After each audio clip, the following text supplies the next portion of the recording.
Hello friends, welcome to successful myself Manish Kumar. Daily current affair के session में आपका स्वागत है। आज का पहला प्रश्न, किसने रुपे सेलेक्ट नाम से एक संपर्क रहित डेबिट कार्ड लॉन्च किया है? A State Bank of India, B Central Bank of India, C Union Bank of India और डी एशियाई विकास बैंक। तो इसका सही आंसर क्या हो जाएगा? इसका सही आंसर हो जाएगा Central Bank of India, option number B. कहता है National Payments Corporation of India NPCI के सहयोग से सेंट्रल बैंक ऑफ इंडिया ने रुपे सेलेक्ट नाम से एक संपर्क रहित डेबिट कार्ड लॉन्च किया है। रुपे सेलेक्ट डेबिट कार्ड ग्राहकों की जीवन शैली, फिटनेस, व्यक्तिगत देखभाल और पोषण पर ध्यान केंद्रित करेगा।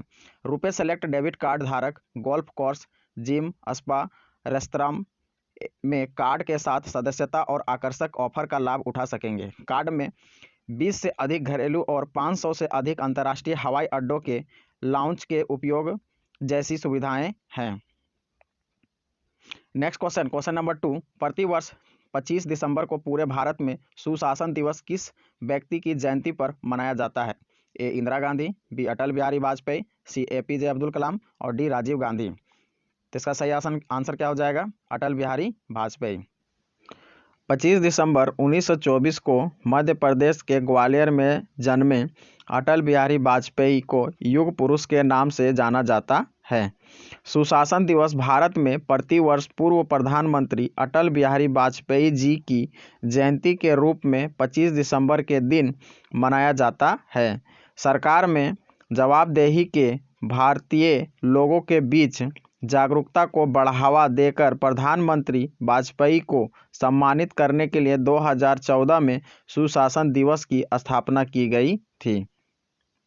क्वेश्चन नंबर 3, हाल ही में किस देश ने पीएम मोदी को लीजन ऑफ मेरिट अवार्ड से सम्मानित किया है?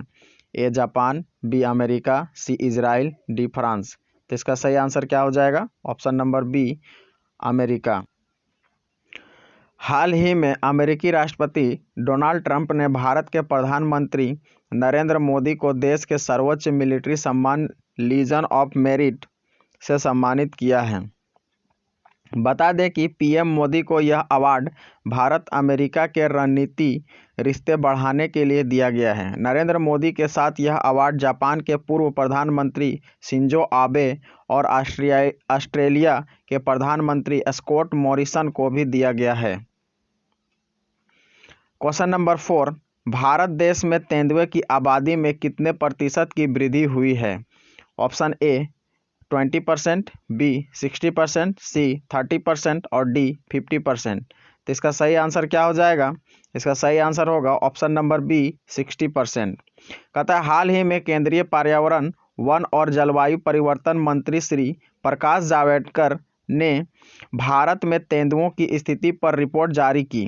रिपोर्ट में पाया गया है कि भारत में 2018 तक तेंदुओं की संख्या 12,852 तक पहुंच गई है, जबकि इसके पहले 2014 में हुई गणना के अनुसार देश में 7,910 तेंदुए थे।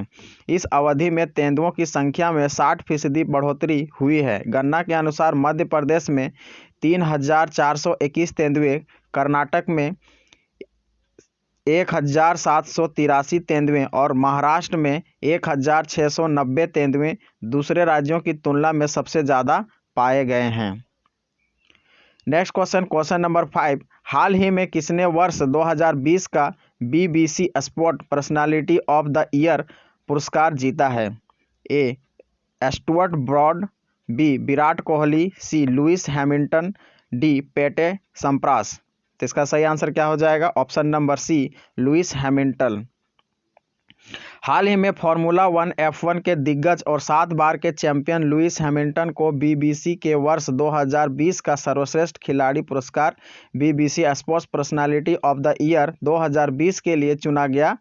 पाठकों को बता दें कि ब्लैक लाइव्स मैटर अभियान का खुलकर समर्थन करने वाले हैमिल्टन ने इससे पहले 2014 में भी BBC पुरस्कार हासिल किया था।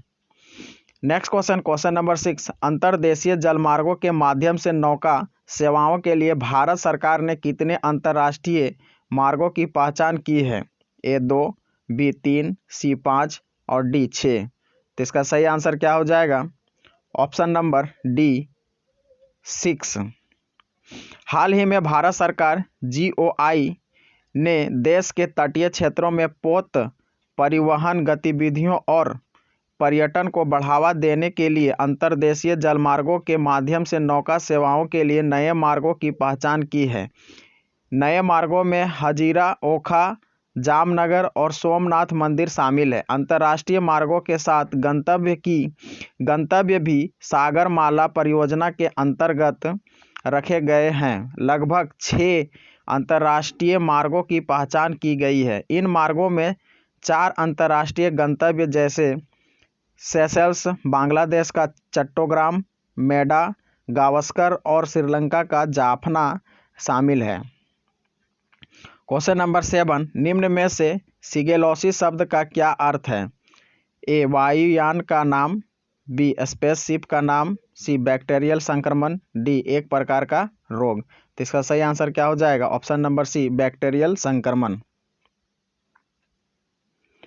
यह एक संक्रमक आंतों का संक्रमण है जो शिगेला नामक बैक्टीरिया के एक जीनस के कारण होता है। बैक्टीरिया एक रोगजनक है, विशेष रूप से अफ्रीकी और दक्षिणी एशियाई क्षेत्रों के बच्चों में दस्त, मध्यम और गंभीर लक्षण का कारण बनता है। आम लक्षण दस्त, पेट दर्द, बुखार, मतली और उल्टी।